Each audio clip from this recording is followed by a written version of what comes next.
session. And it will be on, this is actually the section 2, 19th century Tur Abdin in Syriac sources. So this is the second conference, I guess. And we will start with Ramazan Turgut from Mardin University, and he will be talking to us about the Church of the East in Kochanis, Ottoman policies, internal rivalries, and Western intervention in the 19th and 20th century. May I ask you to come to it?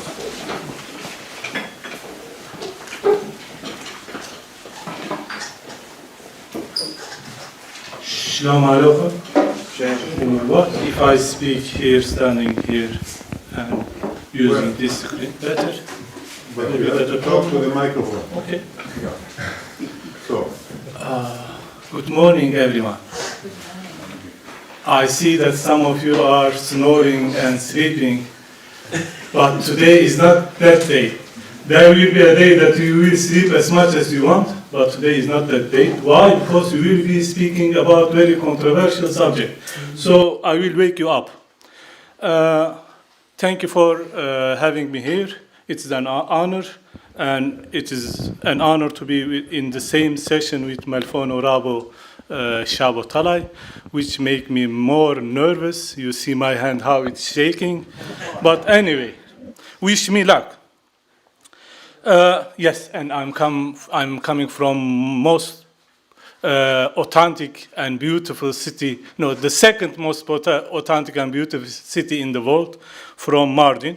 Greetings from Mardin and Tur Abdin. I will be focusing on some Ottoman archives, just like the previous presentation, but this time I will be focusing on three key figures: Marshimun Ruel, Marshimun Benjamin, and Nimrod Efendi. And I have used AI to make some graphic about their relations. So maybe better to put my timing here so I can follow. We are talking about the Kochanis, the second Jerusalem.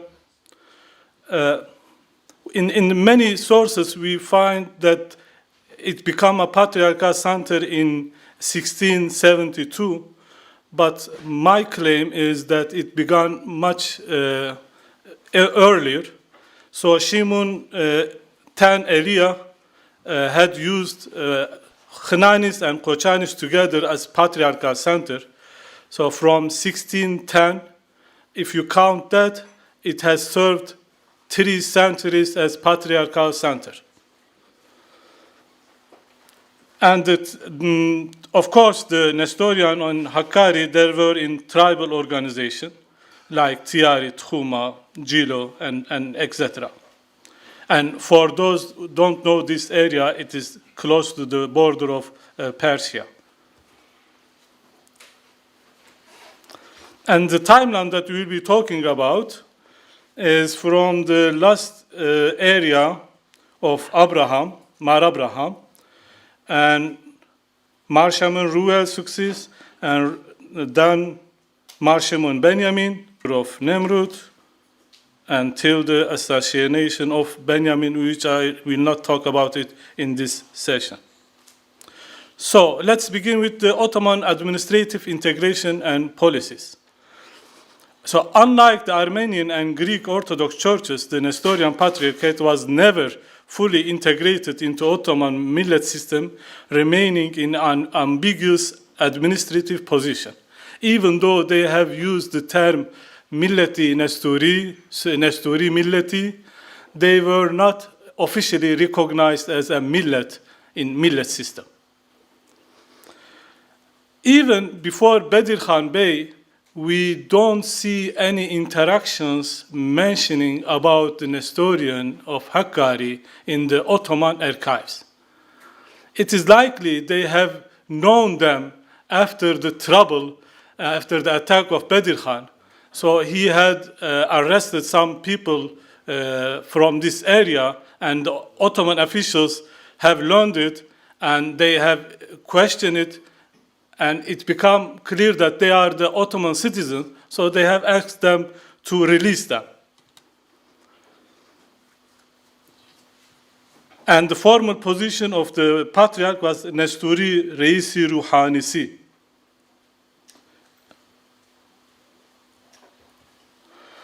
So, Western missionaries in the region, their first wave start in the 1830 till the 50, till the Bedir Khan. That was the first wave. You could see the missionaries from many different regions, even from Norway. But most known of them were the British, American, French, and Russian missionaries. And the second wave began after 1880s till First World War. The most important, or the popular figures, one of them is William Henry Brown. William Henry Brown stayed 27 years in Kocanis and had been mentoring, tutoring the patriarchal family. And he had a good connect with some governors, which I will mention them later.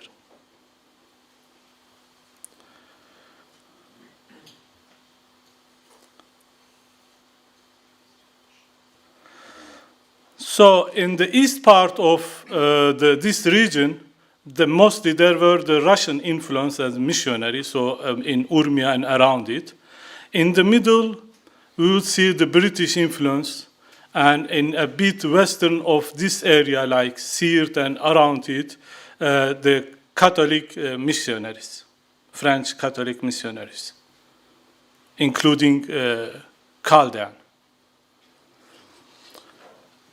Some governors of one, which I put the picture of some important of them, and we will discuss about that later. The first one is Bahri Pasha. He was supporting Nimrut Efendi, and in his eyes was the Mar Ruel linked with the foreign powers. But Tahir Pasha was supporting the Mar Binyamin, and he was against Nimrut Efendi. So we will see the influence of local authorities on this process. And the Haydar Bey is the one that had attacked and cleaned the Nestorians from the Hakkari to Urmia, which later he will write that in a journal in 1954 and will be published in Yeni Tarih Mecmuası, if I'm not wrong. Another key figure is Marshimun Ruel. So he was the nephew of the Patriarch Abraham, of course.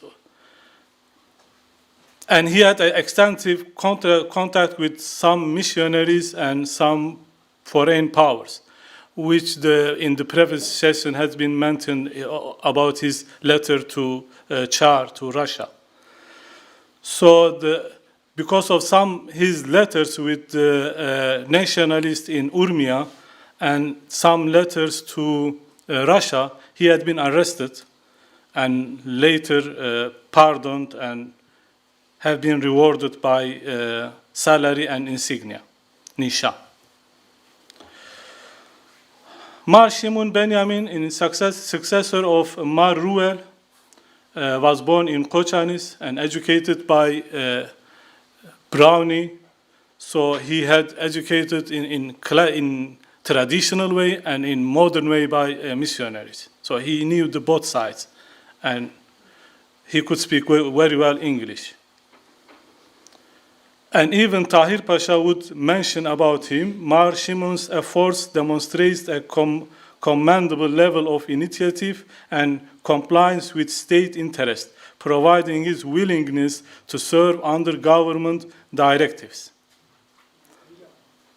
So, now here, Nimrut Efendi.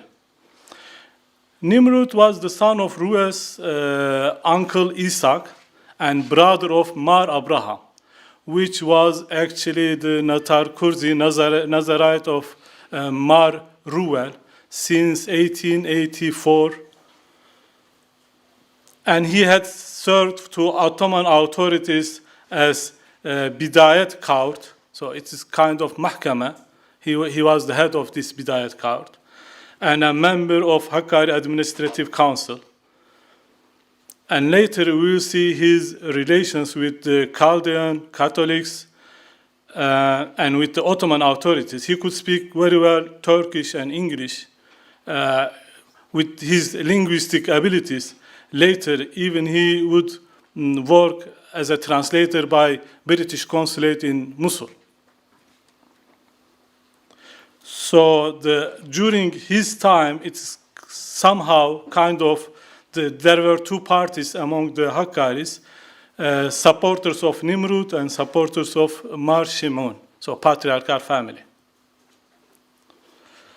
There are a few documents in the Ottoman archive, so I'm not trying to mention all the documents. There are a lot of them. I myself have collected maybe more than 800 documents only related to Hakkari Nestorians, Assyrians of Hakkari. So if you, we cannot, of course, talk about all of them, but here I want to mention a few of them that related to Nimrud and this patriarchal succession crisis of Mar Benjamin.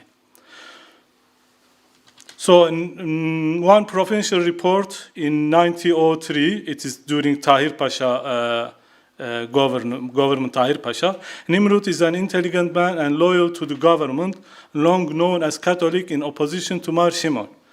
And in another one say, in Mosul, a telegram sent to Sublime Port, Bab Ali, Nimrod arrived with 40-50 men, guests at Chaldean Patriarchate seeking conversion.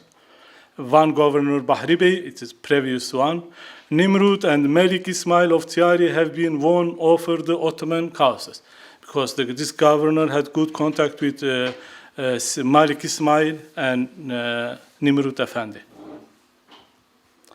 So, again, there are so many documents, but in the last area of the Nestorians, it was so many correspondence that we can almost follow the process day by day. I mean, almost. And I will give you some example of that. Where I am? I lost my place, sorry.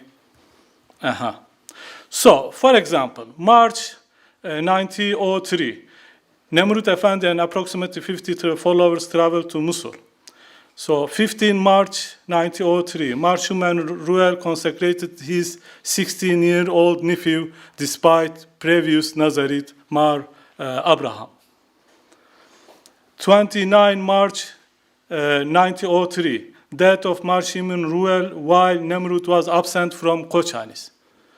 And later, an account will say that he said, if we were in Kochanis back that time, definitely the patriarchate would be in our family.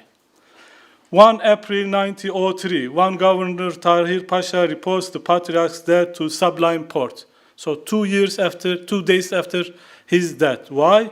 Because they had requested from, so Mar Shimon family had request from one governor to send a telegram to Shemdinli to send Matran from Shemdinli to Kochanis for the patriarchal ceremony.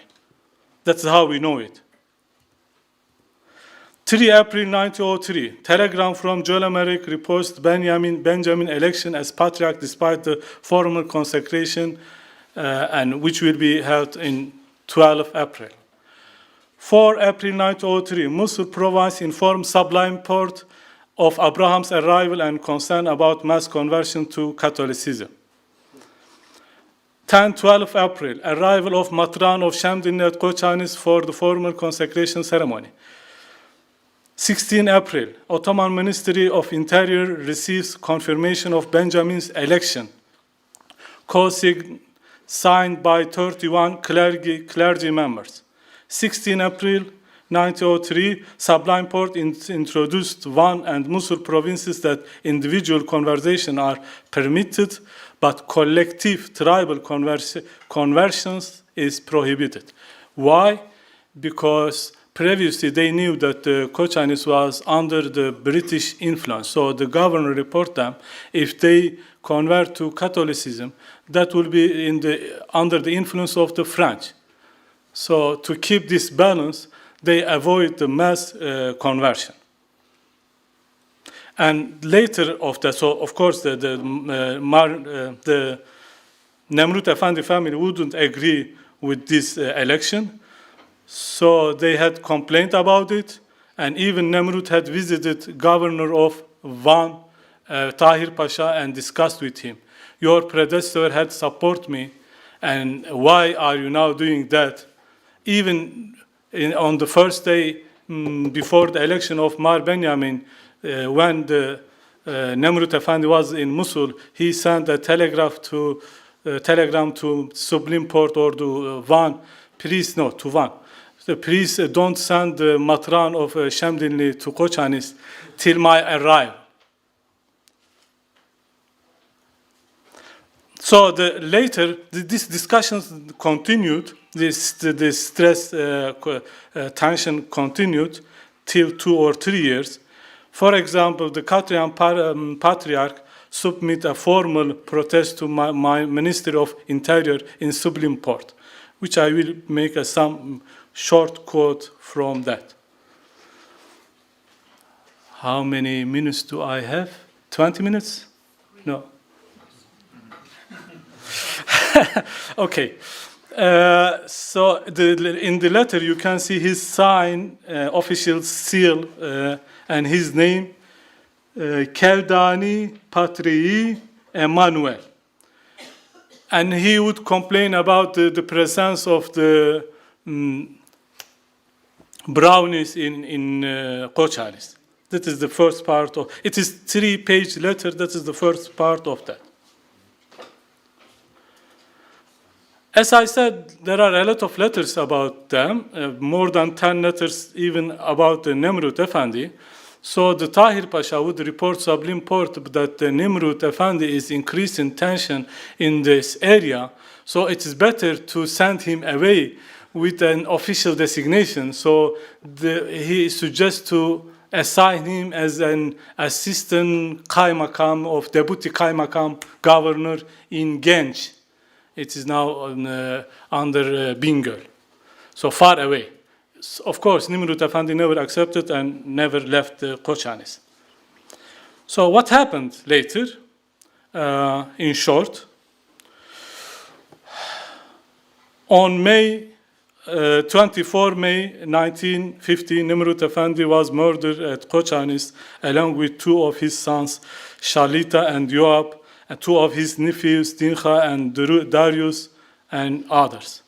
And by whom? We don't have any evidence about that, and we don't have any correspondence about the death of Nemrut Efendi in Ottoman archives. Why? Because it was the First World War period, and the last thing that they would worry about, it was the murder of an individual in a village. So there was no any official investigation about that. So what was last part. I'm finishing it. Lucky you. The Ottoman strategies for controlling Hakkari Nestorians. So the first was the financial patronage, the direct control, let's say. Regular stipends, maash to them. The Abdul Masih had mentioned about how many kurush they received.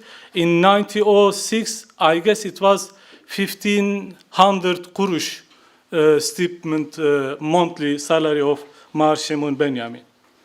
So, and insignias, nishan, awarding decoration as symbols of imperial favor, and administrative integration, so tax collection through them, and indirect control strategies like structural surveillance. Even the Nemrut Efendi and Matran Ishaq would receive the salary, and sectarian exploitation tacit support for Chaldean Catholic expansion counterbalance British influence over Nestorians.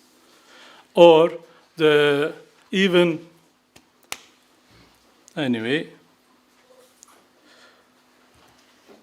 So conclusion, Kutchani's patriarchate evolved from spiritual seed to pawn in imperial missionary rivalries, demonstrate Ottoman minority management, reward, surveillance, divide, 3 steps, highlights importance of internal agency like Ruel, Benjamin, Nimrud, and others. So, what is my claim? Why do I talk about all this subject? The influence of the individuals, the local authorities, is much more than we think. We used to think that the Ottoman Empire has a master plan and they are following everywhere according to that, but no. Even today is not like that. Back this time, the Bahri Pasha's strategy was totally different than Tahir Pasha and their support, and another thing, second thing, mostly we are studying the Assyrian history of Hakkari through the missionary reports or Assyrians' diaries, but without the Ottoman archives, it is like one-winged history. If we want a full picture, we need the Ottoman archives. The last one, there are a lot of individual separate research, a lot of them, but without a bigger project, a bigger plan, we cannot have a complete picture. That's why we need a big project like maybe ERC or something else through an institution. Otherwise, it is like showing a small part of an elephant from different sides. A lot of things to say. I had prepared to talk about them, but mostly we have short time for all these discussions, and in front of your esteemed audience, I forgot everything I need. So sorry and forgive me if I made any mistakes.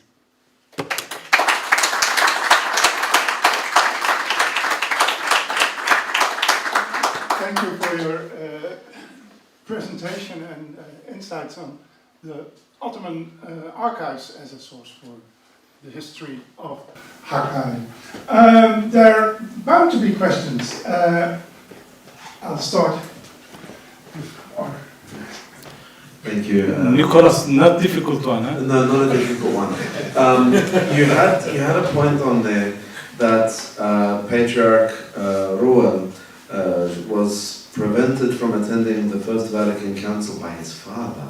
Yes. Because I'm publishing very soon a chapter about the expansion of the Chaldean Church in the 19th century, and I mention his invitation to the First Vatican Council, and there are histories written about the First Vatican Council, very detailed ones, and there's an account of how he was invited, and there was a Dominican missionary that went from Mariapol Monastery near Duhok up to Kochanis to invite him with the invitation from the Pope. And he only says, the Patriarch excused himself because he said, our people are bound to the English. Uh-huh. So my question was, what's the source for his father's involvement? Yes. Good question. I have to look at, but see, I don't remember the exact where I have read it. Yeah. Okay. Yeah. But I will look at for you. Thank you so much, Ramazan. I wanted to add one text which I published in my Shabo text, an oral testimony of what happened to Nimrod. So maybe we have to look on different sides. So Of course. maybe there are other discussions among the people left until today. So I think it was a long text, but I can't remember exactly. But how he has been killed and why he has been killed. And there are some other incidents before he has been killed. Maybe you can look, or I can. I'm really interested. Yeah. I mean, Thank you.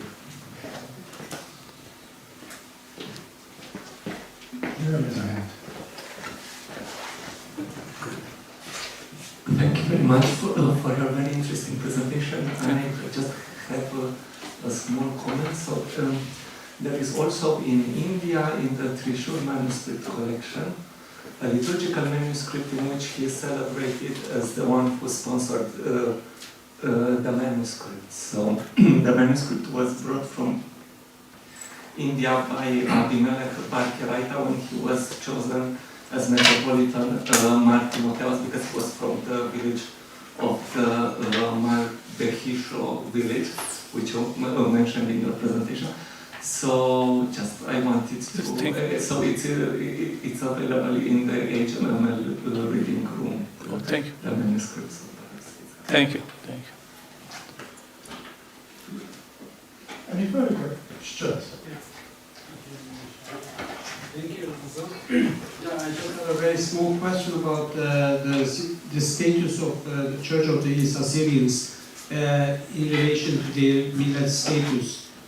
Were they recognized millet, or being non-recognized millet has become a driver for their engagement with different power centers, including Ottomans? Thank you. Good question. Thank you. Well, even the Church of the East want to have an official representative in Istanbul, because they have seen the benefit of having direct contact with Supreme Court instead of contacting them under the Kurdish Emirates. But has that any effect with their relations with the foreign powers? I haven't thought about it, but definitely it needs to be researched. Thank you.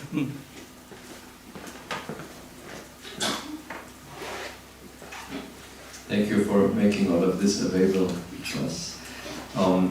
Do you, in the same sources, in the archives, study the effects of these policies, the interaction between the Patriarch and the Osmans, the effects on the Kurdish neighbors, how do they react on everything that is happening?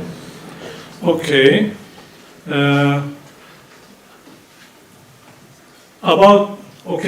We have some records about the tension between Nimrud Efendi and Mar Shemun had also effect on this neighbors area, because they knew about this tension. And which sheikh was it? Sheikh Hamid, probably he had gathered them to make a peace between them. But any other records about that? No, not in Ottoman archives. I haven't seen, or I don't remember. Any further questions?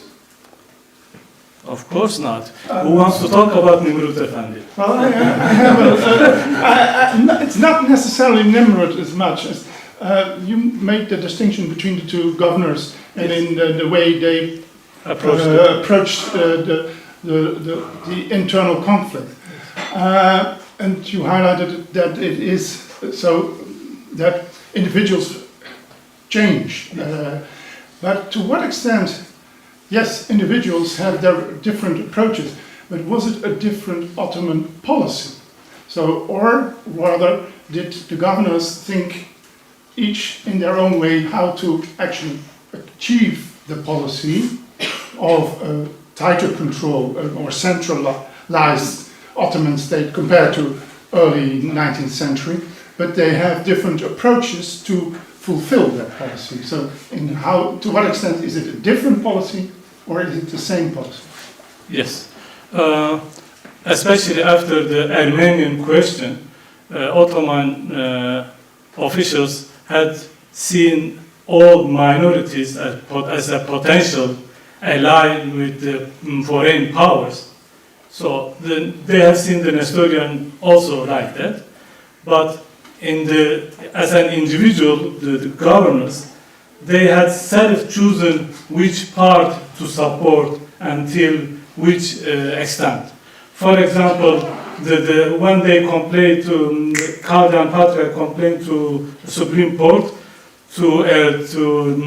about the brownie, and the Supreme Court would write back to one governor, and one governor would reply to them, well, the other missionaries are trying to convert Nestorian. That is why we avoid them from this area, but Mr. Brown is not like them, so he may stay in this area. There was somehow a big policy, but in the smaller part areas, of course, the local authorities were in charge. Yeah.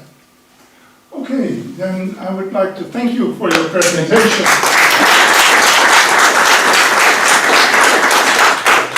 And I want to move on to our next speaker, who definitely needs no introduction here, because he brought us all together here. It's Shabo Talay, and he will talk to us. I need to get rid of my glasses. Tur Abdin in the 19th century, an overview. Yes, thank you. First presentation, I guess. Thank you very much. Yes, yes, we, yeah. This should be the beginning of the second section of our big conference.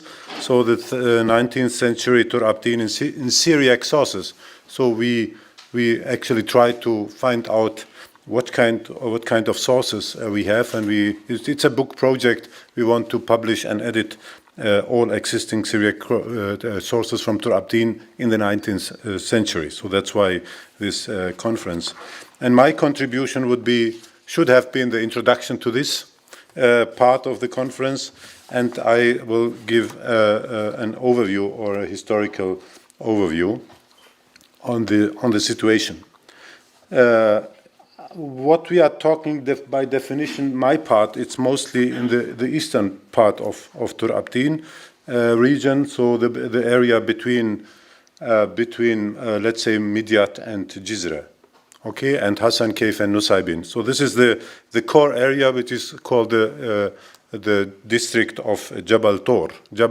Yeah. So this is in the text. Now we don't need a long introduction to the history and to the historical context, because we received on Sunday already the overview of the historical context, the Ottoman Empire. So I can start immediately with my text.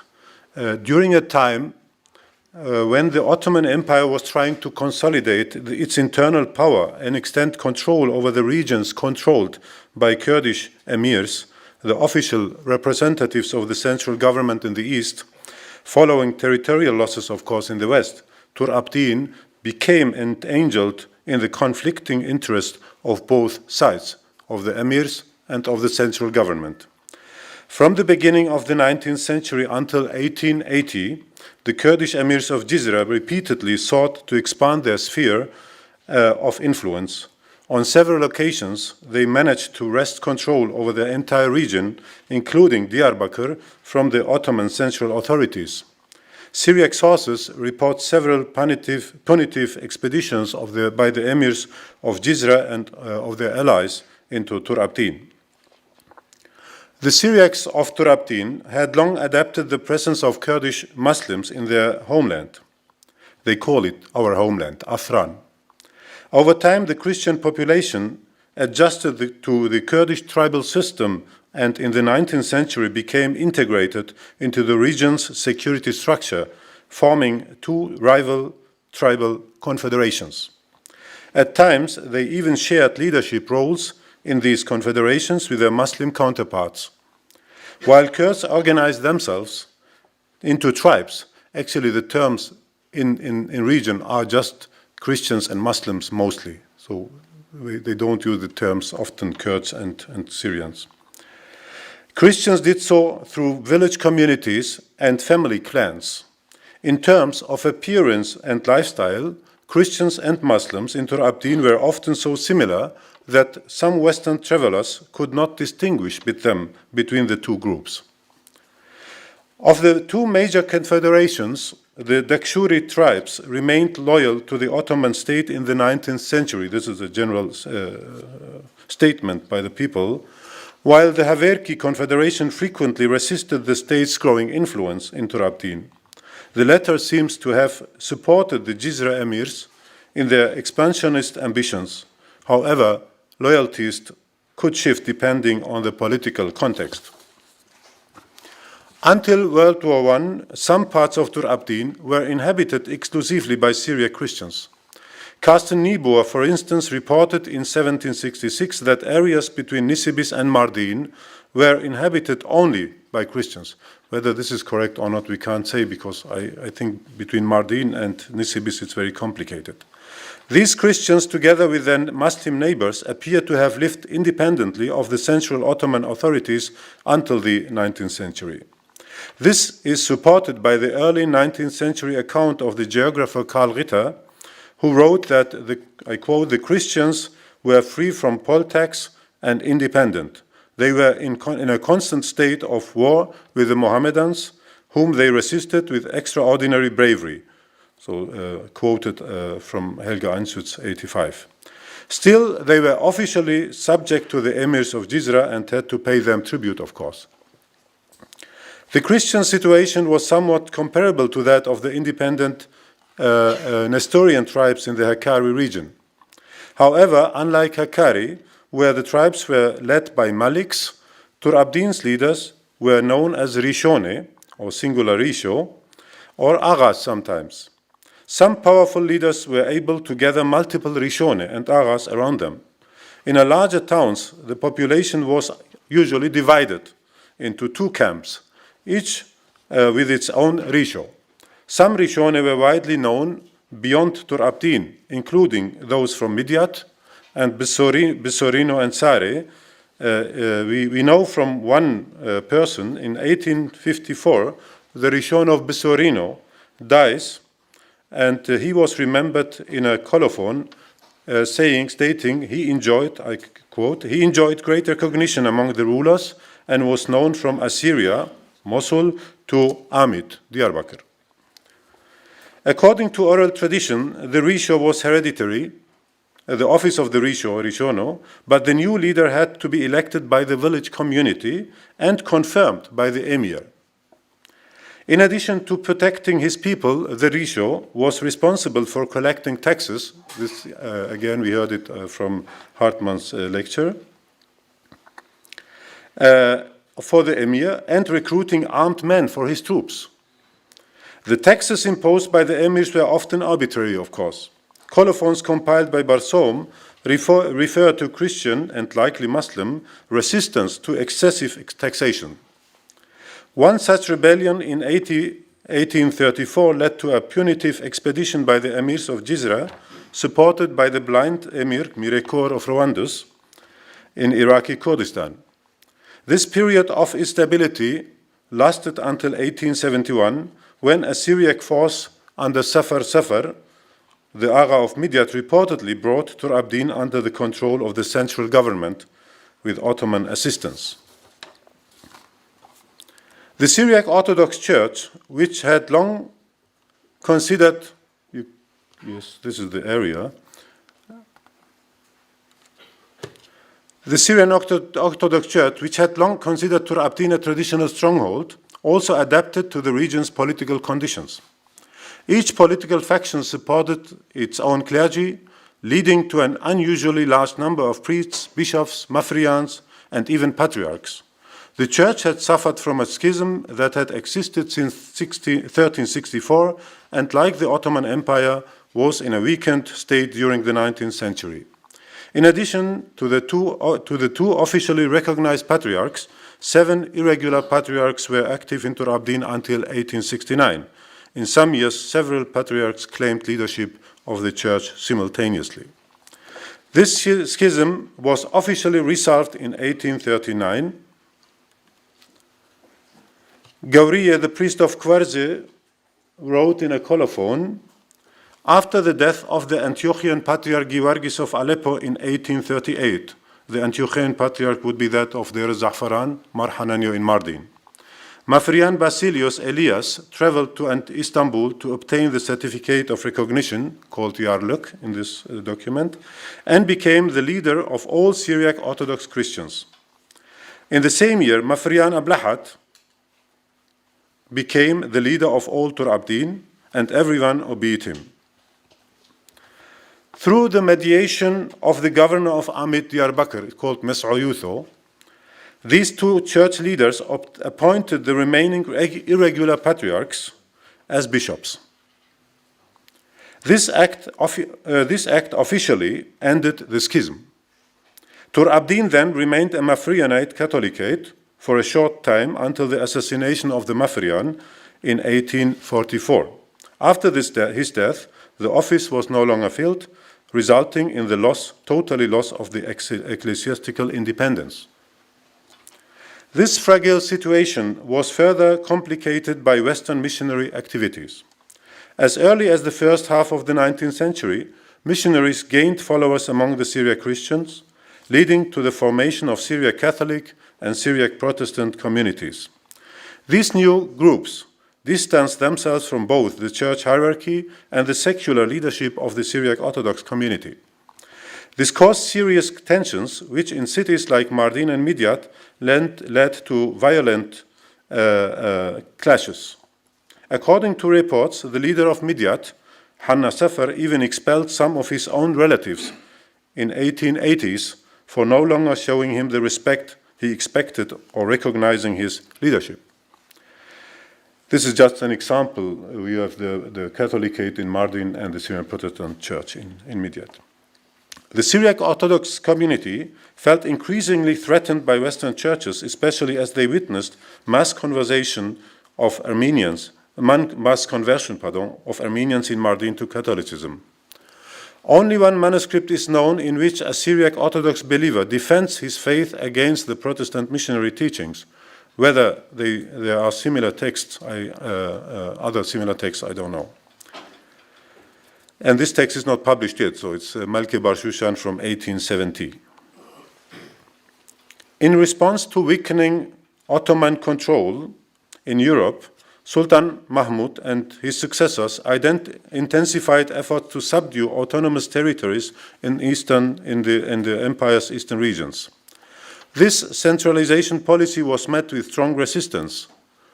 Two Kurdish emirates, the Emirate of Soran, centered in Rwanda's modern-day Iraqi Kurdistan, and the Emirate of Botan around Jizre in southeastern Turkey, rose to considerable power in this period. Initially, both managed to suppress their rivals and expanded their control through brutal campaigns, targeting the autonomous Christian territories of Hakkari, Nineveh, and Tur Abdin, as well as the Yazidis of Sheikhan and Sinjar. At their peak, both emirates were eventually defeated and absorbed into the Ottoman provincial system.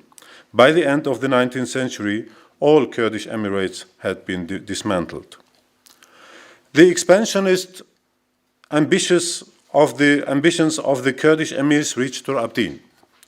Colophons collected by Barsoum describe the occupation of the region by foreign invaders called Ahide Nukhroye. The first such incursion occurred in autumn 1834 when the blind emir, or the Mirekor of the Soran Emirate, Mir Muhammad Pasha of Rwandas, invaded Tur Abdin.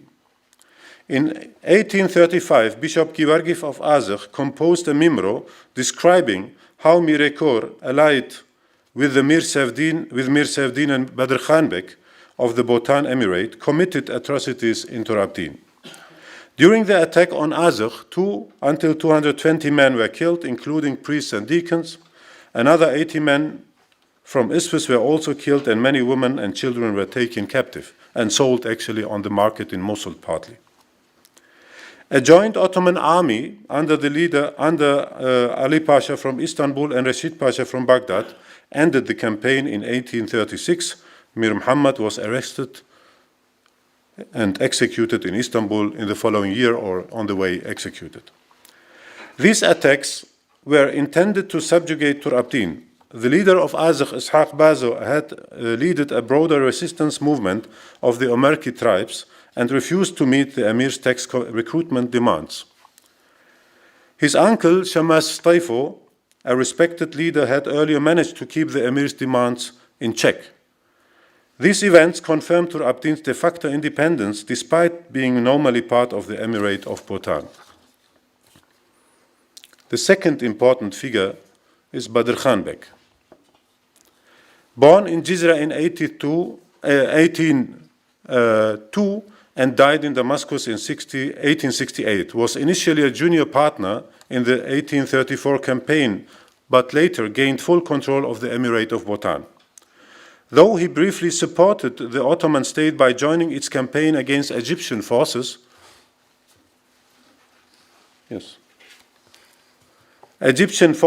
he declared independence after the Ottoman defeat in Nizip in 1839.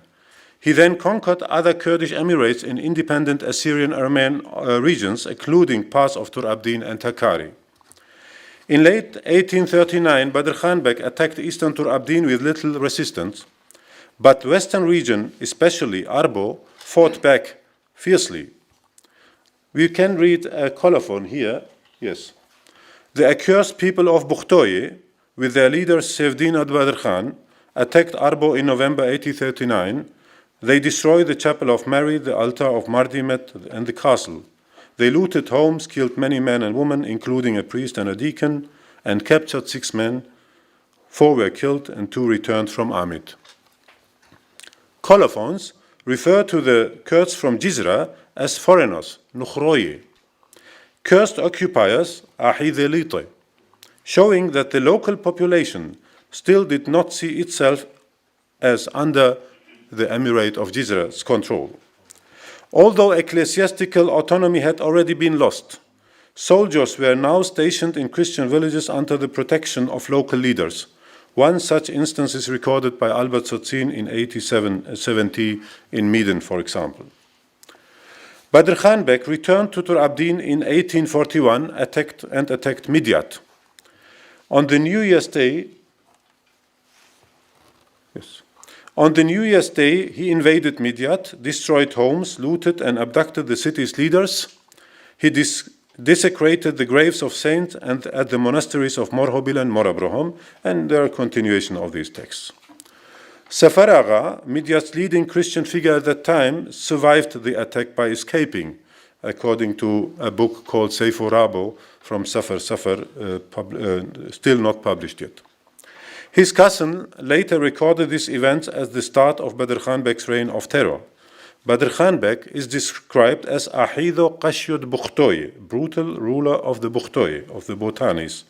His massacres in Tur Abdin, unlike those in Hakkari, Truma 1843 and Tiari in 1846, remain largely unstudied or unknown. Colophons point to 2 reasons for this brutality. First, imposed excessive taxes on Christians who had come to believe that they were equal citizens under Ottoman reforms. Second, the Mafrian Ablahat had remained loyal to the state and opposed the Kurds, or the Emirate. He was executed by Badr Khan Beg later in March 20, 1844, along with the Bishop Givargis of Azakh. Manku Hanun wrote in 1847, this is another text. You can see how they call the Bukhtoye as barbarians, or the Christians are Christione here because of the taxes. Manku Hanun, another text, another colophon, he says for 1847, this year an order came from the government against Badr Khan Beg. The inhabitants, this is very important, fought him and much blood was shed until he and his leaders were arrested and taken away. Following his massacres in Hakkari, Badr Khan Beg was eventually defeated in July 1847 under the pressure from the British and Ottoman authorities, of course. He was exiled to Istanbul and then to Crete after first being honored by the Sultan. Badr Khan Beg's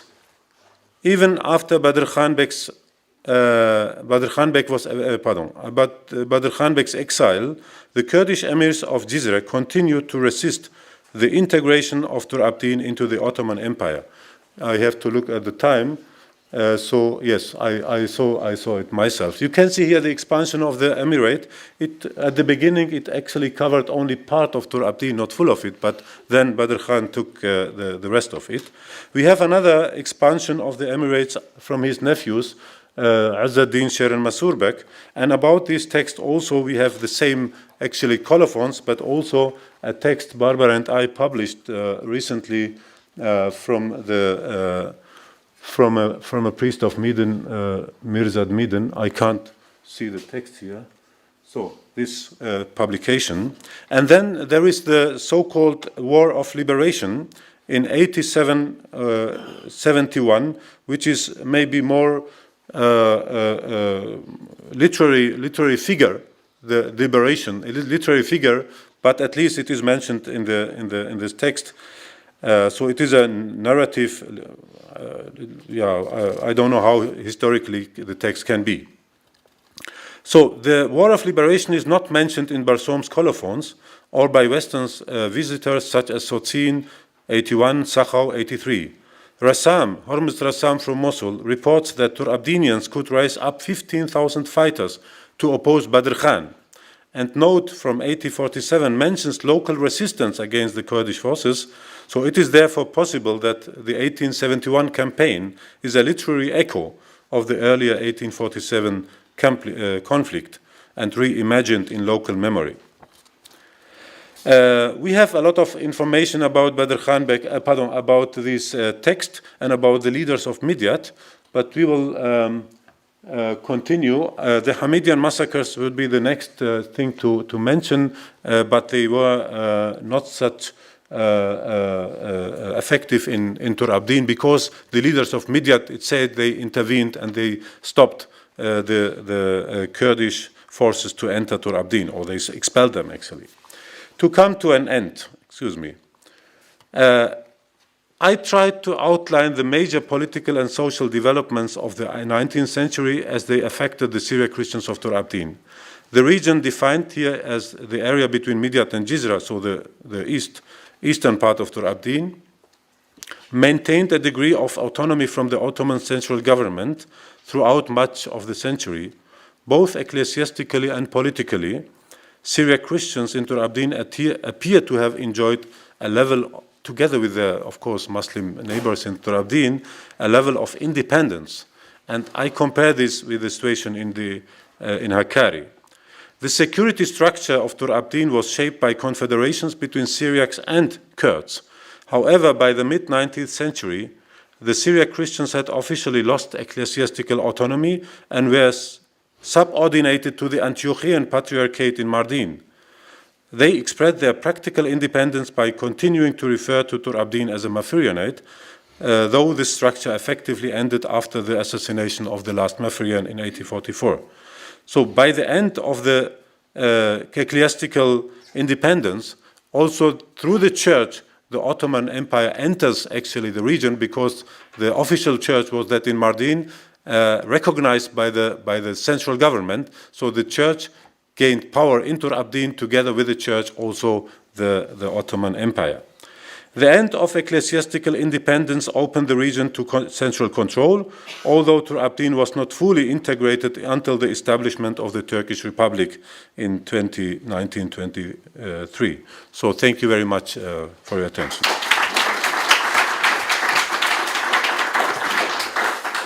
Thank you for this quick but extensive overview. Are there questions?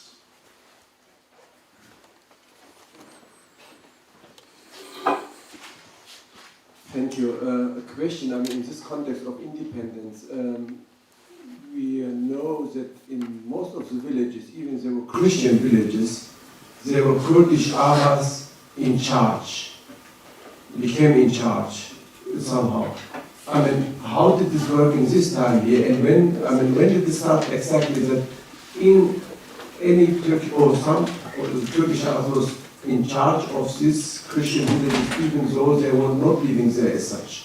Well, how did it work, like in Midyat? This is not really correct. They were not Arabs actually, because usually the Christians had a special what they call khafir. So they used to bring söldner. What is the English word for söldner? Mercenaries.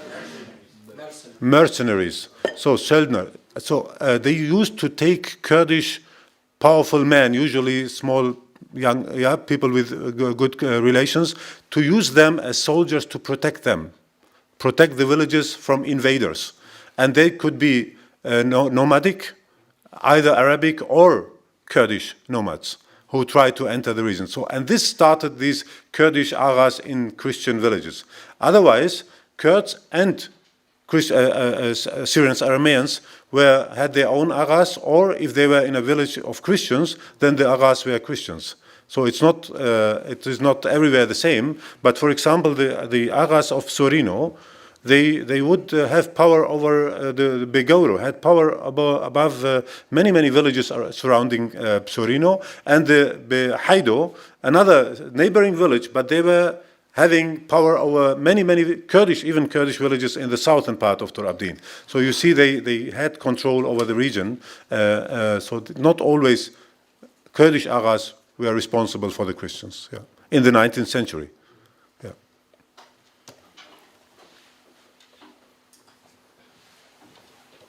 Thank you, Shabo. I want to check if my observation is right. The sources that you presented, they always reflect the conflict when there are incursions from emirs. They never tell about those villages who say, "Welcome, Emir, we will pay the taxes to you." So always only the people who tried to resist, and then there is struggle and fight and death, and this will be reported in the colophons. Is that right?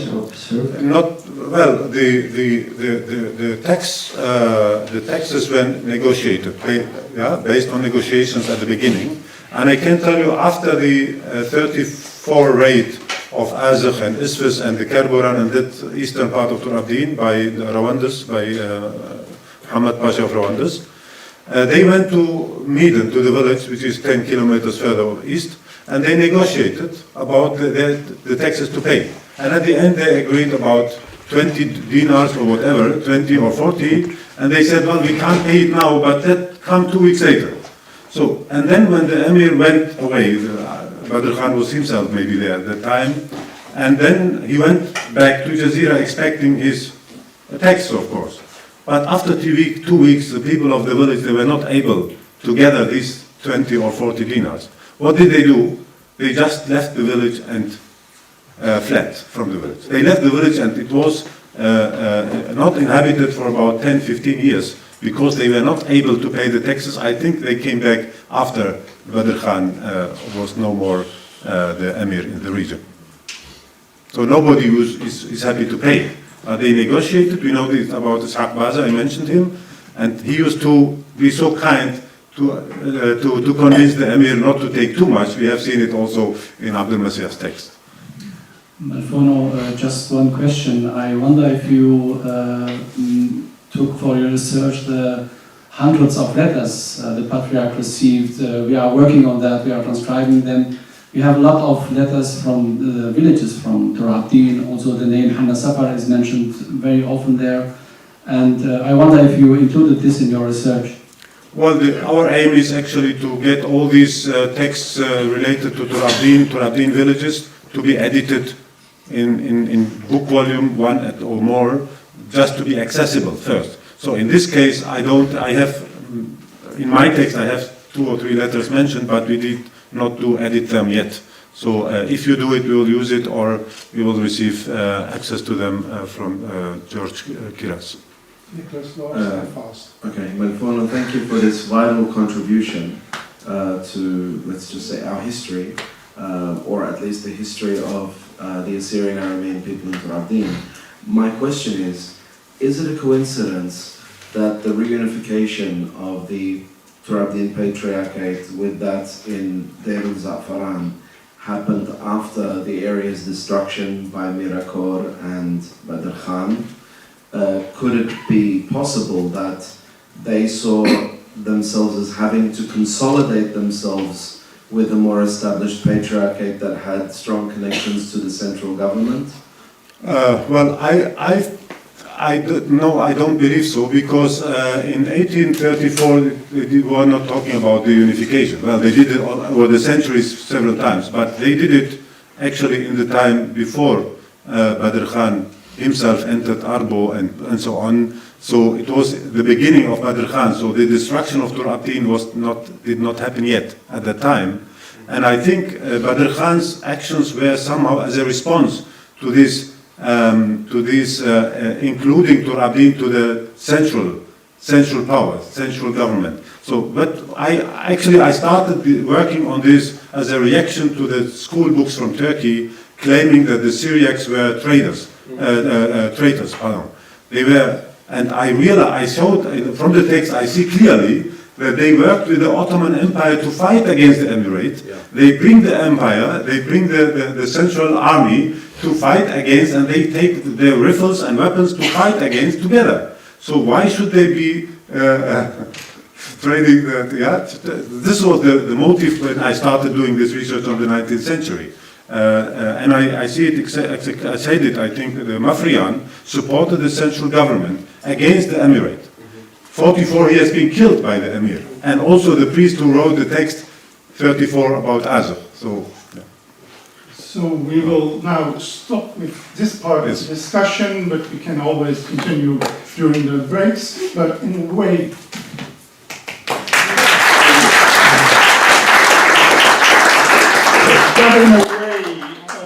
we can also continue the discussion because Barbara Üzel will actually continue the talk about 19th century Tur Abdin by presenting us some specific notable figures from that period in this region. And with that, Barbara. Thank you. Maybe presenting notable figures. Thank you very much, Jan. I just realized that I will repeat some things you just heard, but I think repeating is not that bad because after that we have lunch. So when I was thinking about what to present here on the 19th century, I had a clear idea actually. As Professor Talay mentioned, we have published 3 articles on the 19th century, each focusing on a different Mimro from the 30s, 50s, and 90s. So based on this, I originally intended to continue working on further contributions. However, the more I thought about the 19th century, the more I realized something had always bothered me in a way. The lack of structure I got from all these sources we had. I knew some authors, especially the one from the Mimre, but I never gained an overview who exactly were the personalities of the 19th century. Or, for example, the Mafrian, which was mentioned now a lot, who was killed. But what is with the rest of Tur Abdin area? What structure really existed in Tur Abdin, and did any structure even existed? So therefore I decided to use the colophons of Ephraim Barsaum, and only the colophons, and only based on Tur Abdin, not on Za'faran or Diyarbakir, to find a systematic approach and to identify the key personalities. At that time I had no clear idea what to expect, and that is what I want to share with you today. So, notable figures of 19th century Tur Abdin, based on the colophons of Ephraim Barsaum. But during the coffee breaks, I realized how disappointed colleagues become when I said that my source is only Ephraim Barsaum. So I'm very sorry, but after getting through it, I realized it's so much, so we stay with Ephraim Barsaum today.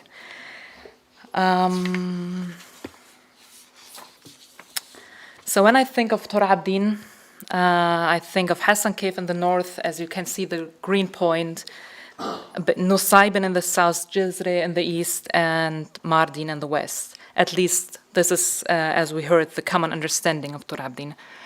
But when I look at the 19th century colophons, the map shrinks because the colophons come almost exclusively from certain places. Many regions, especially in the east and west, are missing, as you can see on the map. The markings on the map do not show all villages in Tur Abdin, but only those places mentioned at all in the colophons. This means, for example, that a colophon may state like 1835, then the book in which the colophon appears, Bible, or Psalm, or whatever, followed by further information. So I identified a total of 20 churches, 11 monasteries, and I put the churches of Midyat under the monastery of Morabrohum, and 2 villages. Actually, it's always written like the church in that village, but these 2 not. They just villages mentioned. And I have the monastery of Morelio, which I'm not sure which monastery it is. It could be the one of Hbob, so I'm not sure, so I just left it by the side. These colophons were written not only in Syriac. In the list, the Arabic colophons are marked in dark red. So it is evident that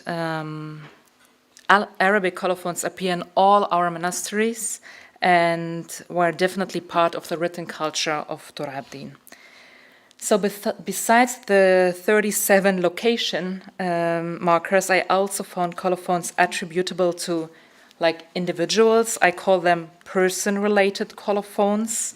Here again, there are Syriac colophons and mixed language colophons, so Syriac and Arabic, but not only purely Arabic colophons, always mixed ones.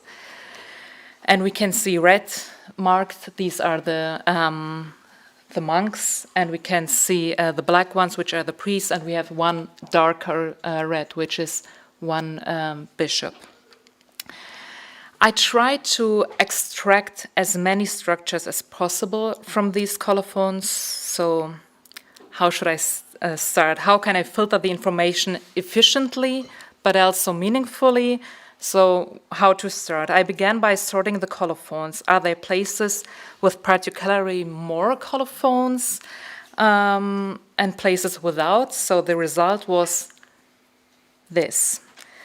I have places with 22 colophons, 13 or 11. Many others only have 1 or 2.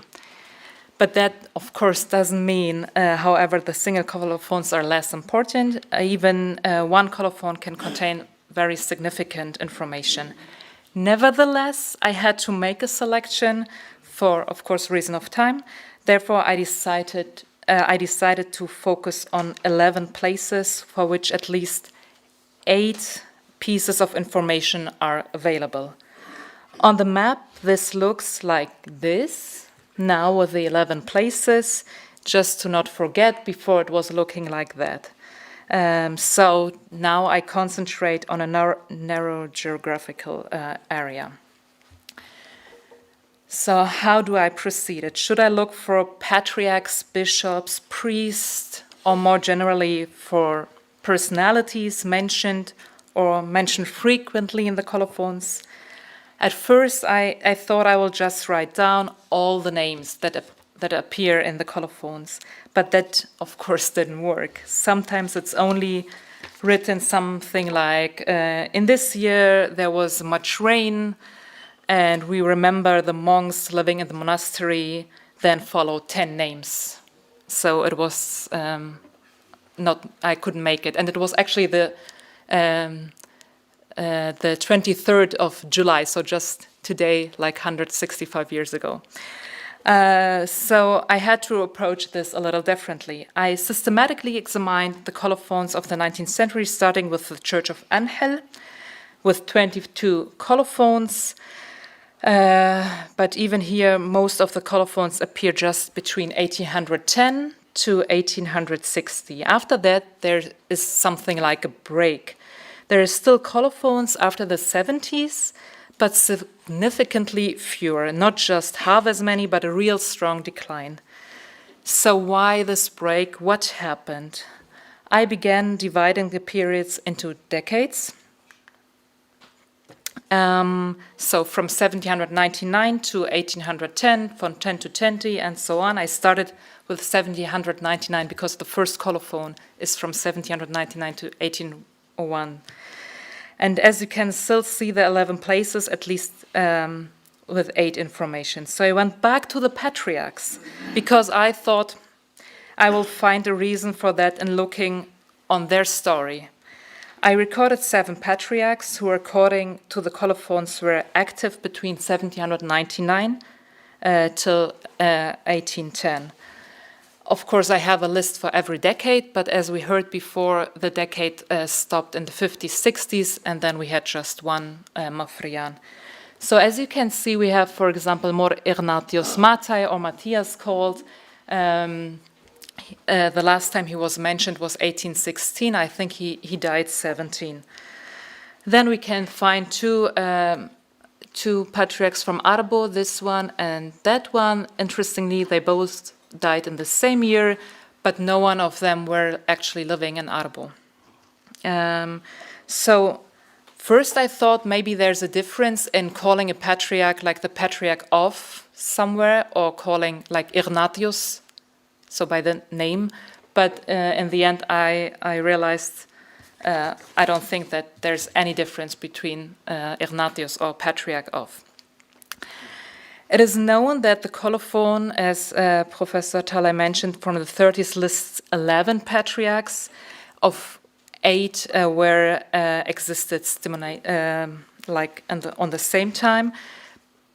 But then in the year of 38, this changed because the Mafrian went to Istanbul, and he wanted to become the Rishono, and of course the people accepted, as it was mentioned.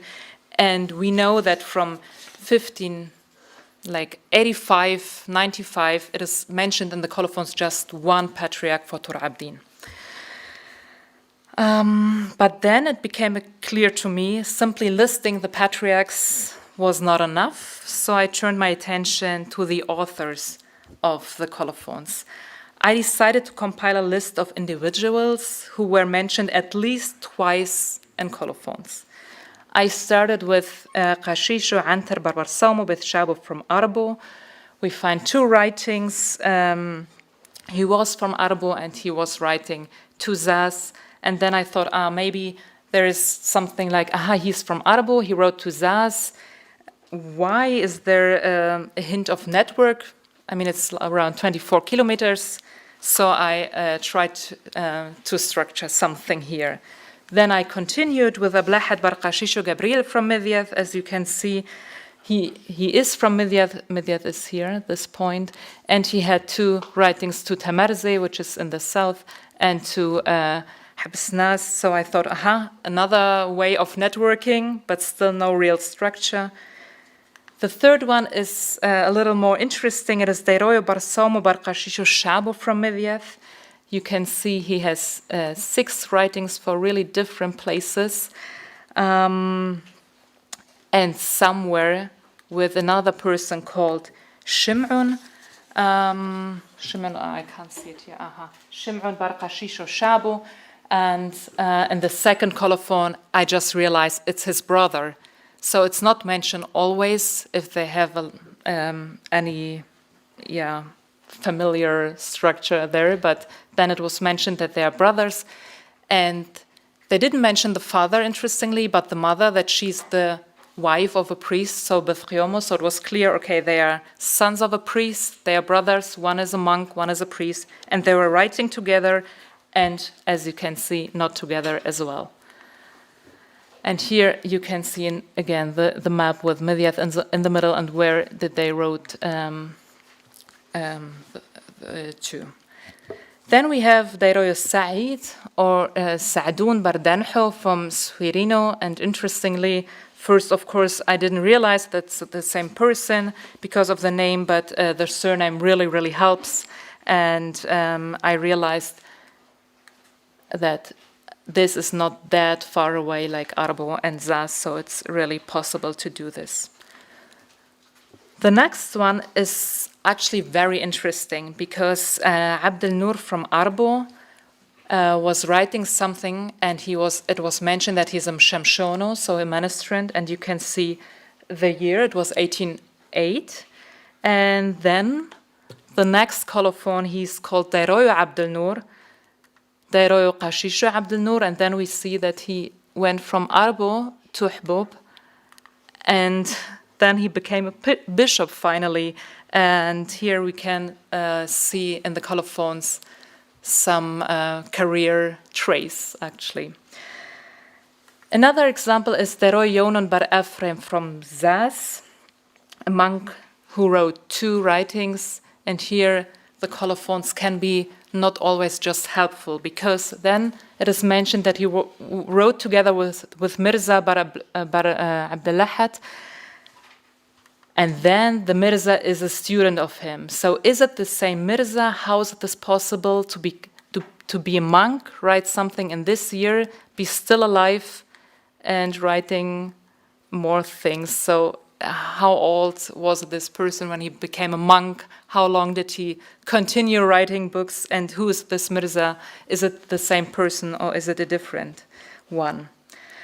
I could go on for quite a while, but I have tried to highlight only the most significant examples, such as the Episcopus Corellos Merke from Angel, who appears frequently and for whom exact dates can be determined, as you can see here, which is actually very cool because we can't really find it very often. But before going too long, this is my last example, although yesterday people told me to show 2 more examples, not just one, because here's a woman mentioned, so a mother. It is interestingly mentioned that this monk called Gabriel from Zaz Bar Hausho or Haushab wrote with his mother. What really means with his mother is not really clear, but I found it interesting, so I wrote it down. And the last one promised is Marcos Bar Shlemon from Sverino. He wrote a lot, as you can see, and he was a co-author as well. And he was not a monk or a bishop, because it's not written in the manuscripts in the colophons of Barsaum, but in one colophon he is called like Mor Marcos. So maybe it's a fault, maybe it wasn't a fault. Yeah. And finally, what happened? From the 80s onwards, all these individuals disappear from the sources. All the sources I showed you ended in 77. There was nothing after 77 from the person I just showed. Why is that? Of course, I have an idea about this, based, though, on the colophons, but of course, it might not be enough evidence. I should also mention that I have not included examples from the 90s, because when there is an example from the 90s, it was just one colophon, and I said I will just write when there are 2 mentioned. So there are several possible reasons for the noticeable decline in the colophons in the later decades of the 19th century. Among the most significant are environmental and social crises, famines and water shortages stuck in the region in the 80s, 10s, 20s, and again in the 60s, severely impacting the communities there. Then we have the outbreaks of disease, mainly called like Kibut Sharuto, so further destabilized public health and disrupted church life. Then we have the locust plague added to the hardship, destroying crops and intensifying food scarcity. To all of that, we have economic pressures also played a role. Some colophons explicitly mention the burden of high taxes, indicating that financial strain was not only felt but also deemed important enough to be recorded in sacred manuscript. Finally, episodes of unrest and war, I named them here like acts of war, appear in their sources, at times only briefly noted, other times described in more detail, but never longer than like a page. These events undoubtedly contributed to a general sense of instability and may explain the decline in literary and scribal activity during certain periods. I really put my focus on the colophons, but I didn't actually intend to make comparisons. But since I mentioned that colophons usually provide only brief information, I would like to draw just very, very short a comparison to the three Mimre after we saw the act of wars here. The first Memro dated in 34, we have 51 stances. Then we have the one from 55, there we have 45 stances. And then we have the longest comparison with 121 stances, this Memro from that period. These texts are really, really rich in content and offering insights not only into theology or something like that, but poetics, but in the real life realistics of the authors of that audiences. So who are really the notable figures of the 19th century Tur Abdin? I don't think that I can give a real answer on that, but the colophons of the 19th century offer a far more than just dry names and dates. They open windows into lives, networks, mobility, and social Tur Abdin life, like church life and like the natural community life. And these inscriptions do not merely record who existed or hold office. They more reveal like a dynamic, evolving society shaped by personal relationships, geographical mobility, and political social disturbances. So these materials, as you all know, don't introduce really anything entirely new, but they help maybe to weave together the fragmentary evidence from other 19th century sources, allowing the comparisons with additional Syriac sources and then identification of maybe more, like really just more notable figures. Thank you very much.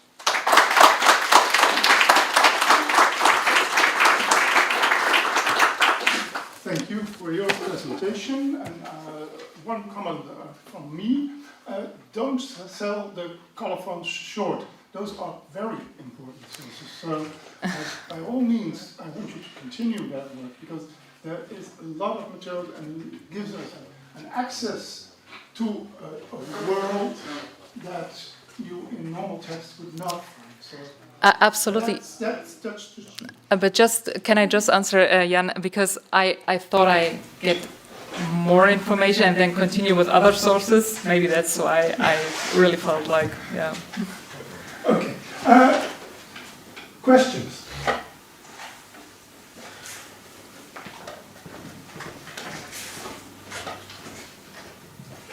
Tabi Barbara for this extensive overview of notable figures. I have a question on specifically the Royo Gabriel from Hauscha, who's writing to his mother. You mentioned that you yesterday additionally put him on the list of notables. I believe due to the extraordinary of him writing to a female person. I just wondered if there is more letters or communication through or to female figures, and whether or not this could be a significance or an indication to the literacy of females in the 19th century. Okay, maybe I don't know how I wrote it on the. Maybe I got it wrong. Sorry. He was writing with his mother, and I meant not for. So wait. Okay, so she was writing. Maybe she was co-writing, and I just said that I put it late because of the. I start on page 1 and ended on page 500 something. So I thought, okay, if you just have 2 colophons, I will skip all the rest. So that was the only reason. It was not against women or something. I just thought of, okay, now enough examples. And he was maybe co-authoring with his mom, yeah. But there's no other information on that, unfortunately. And it's the only source where female is co-writing, or the only... Yeah, I mean... Yeah, I just found this one. I mean, some mention actually their moms. It's interesting that, for example, the Batriomo or someone who paid for church to build something, then she's mentioned, but not as co-author or something. At least I haven't found. Additional question: what kind of text did the two of them write? Oh yeah, that I can tell you on the coffee break because I write it in the brackets, but it's not on the. It's not here. It's on the list. I can share all my lists with you because I have now like, I don't know, like 40, 50 pages of lists of patriarchs, matriarchs, priests, monks. So if you want them, I'm happy to share with someone who's interested.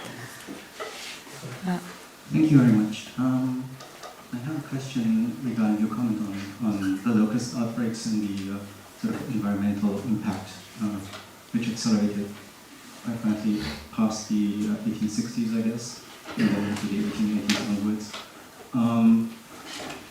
To the locusts, do you know where they appear? Because there is a natural border for them based on the 400 meter ice height. They cannot move beyond that. So I was interested if you know anything about their occurrence. Like geographical? Yeah, so they span into, so they come out of the Jazeera, Yeah. move north, and they, because the eggs get infested by fungus past the 400 millimeter ice height, they cannot, they do not occur any further north. They travel up to somewhere close to Diyarbakir, sometimes in the plains, but no further. Because it was just based on the colophons of Ramazan Tur Abdin, I just can tell you now with Hapsis and Arbo, I can show, no, yeah, Hapsis and Arbo, yeah, Zaz, sorry, I can show you on the map, of course, but I think all others who looked into Syriac sources know maybe much more about the plaques around these little area. Yeah, so maybe, I don't know. We don't know how far to the north. Actually, in according to Syriac sources, 1880, 1885, there was locust plague spread in the north part of Tur Abdin, but especially hit the area of Bshariya, Gharzan, and the Syriac population with other also people, but mainly the Syriac population, the Christian population, immigrated toward Batlis, Sahar, and some part went even toward Diyarbakir. This is for the 1880. Have you heard like in the 80s, 90s, more north? Yeah, like up from Hassan. Yeah. Thank you, Tony Barbara. Yeah, very nice and interesting to see this how rich it is, you know. But I would encourage you to approach, as Jan said, these colophons as the top of iceberg. So it just needs to be contextualized. So I think these are expressions of agency. We can read it in that way. There is nothing like something happens, people respond, you know. And the authors, the head of the church or the notable figures, if you put it in that way, they don't need to be really very, very powerful actors, but they started articulating by writing, documenting, and communicating.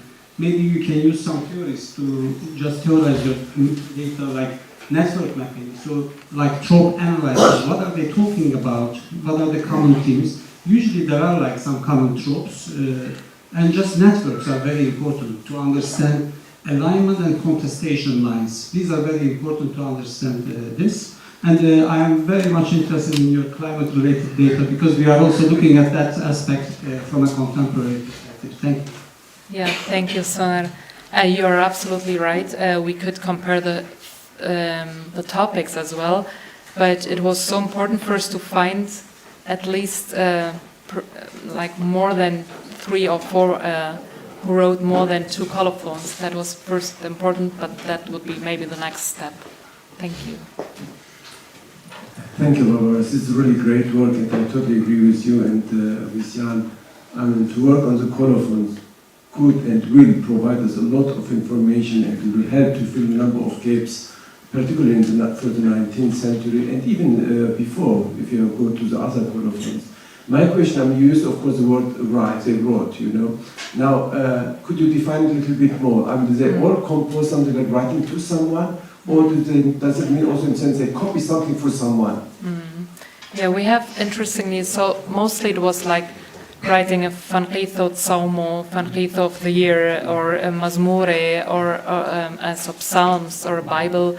And as I thought I tried to show it a little bit, but I wasn't sure if it's clear. So if he is from, for example, from Midyat, and he's writing, so he was writing to Midyat, something for that church. And actually, when you see the colophons, there's always written like Morabro Morhobel, that is the colophon, and then the person who wrote it, and then what he wrote. So it's always written in the beginning. Is it a book of Mazmure? Is it a Bible or whatever? And then there's the colophon at the end of this book. So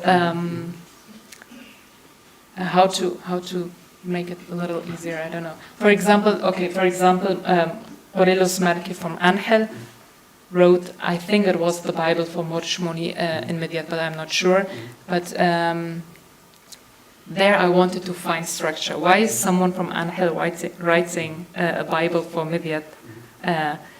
But I couldn't really find a perfect structure. But in some colophons we read between Midian and Surino that people went to each other and said, can you write for us the Bible? Can you write for us the Fanrito of the whole year, not just of the Psalmo? So maybe it was not just like randomly. Of course there was a structure, but I couldn't find more structure in that. Maybe they have a beautiful handwriting reason. Maybe, but yeah, maybe. But it was not written like that. That was beautiful handwriting. We are almost out of time, and I have one more person wanted to ask a question, and then it's time for lunch and informal discussion.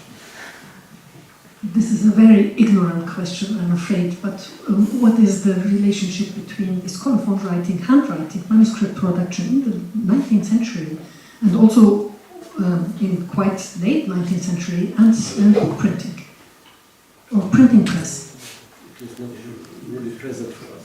Sorry, I didn't go in So the there beginning. is what is the relation between handwriting and the colophon's handwriting and still copying copying manuscripts by hand at an age where the printing press is also established and also printed materials are published in the same community or not? Yeah, I don't think that I had that people in Tur Abdin had that it was easy to not handwrite something. So to Bible handwritten is something else than printed. yeah, it's I think till today it's very special if you have the handwriting of the Bible. I'll come back to it in my own presentation as well. And some of the persons, one of the persons mentioned, actually introduced by Barbara, will return. His career has yet another step. Yes. Yeah, but to which I will refer in a totally different setting. yeah, but it's interesting because in the colophon he's become just the Hassia, not more. So yeah, well, Hasho and Hasho can be a whole other thing. But Barbara, we thank you. The issue of the printing press will return. Yeah. And with that, I will invite you all for lunch, and I think it's, as usual, 2 floors up, same rooms, and we'll see you there.